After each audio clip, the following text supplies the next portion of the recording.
और झारखंड विधानसभा में आज केंद्रीय कोयला एवं खनन राज्य मंत्री सतीश चंद्र दूबे ने मुख्यमंत्री हेमंत सोरेन से मुलाकात की।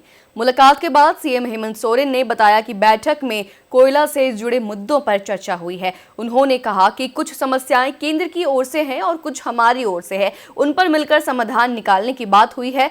और इस दौरान सीसीएल और बीसीसीएल के बड़े अधिकारी भी मौजूद थे और उन्हें भी सभी बिंदुओं से अवगत कराया गया। मुख्यमंत्री ने कहा कि झारखंड में लंबे समय से कोयला खनन हो रहा है।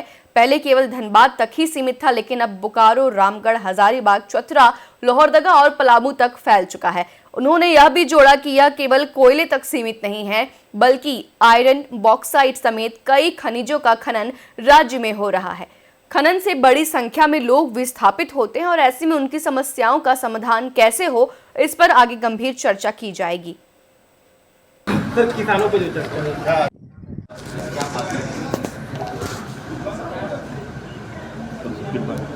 केंद्रीय कोयला मंत्री आए थे तो स्वाभाविक रूप से कोयले से संबंधित बात करने आए हैं। तो उनका विषय था, उस विषय पर हम लोगों ने चर्चाएं की, बातें हुई। कुछ उनकी समस्याएं हैं, कुछ हमारी समस्याएं हैं। हम लोगों ने अपनी समस्याएं दूसरे को बताई, समाधान के लिए रास्ता कैसे हो आगे, उस पर चर्चा हुई।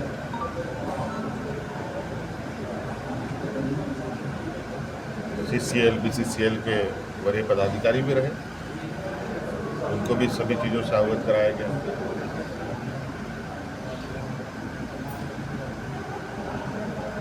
क्योंकि बहुत लंबे समय से यहाँ पर कोयला खनन के कार्य हो रहे हैं। पहले तो हम लोग धनबाद को ही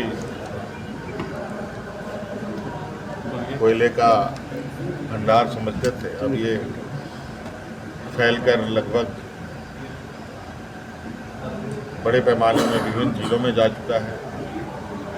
अब कोयला बोकारो से भी निकलता है, रामगढ़ से भी निकलता है, हजारीबाग से भी निकलता है, चतरा से भी निकलता है, लोहरदगा से भी, लातेहार से भी, पलामू से। अब ये तो कोयले की बात है, कई और खनन कार्य भी हैं, आयरन ओर है, बॉक्साइट है, तरह तरह की खनिज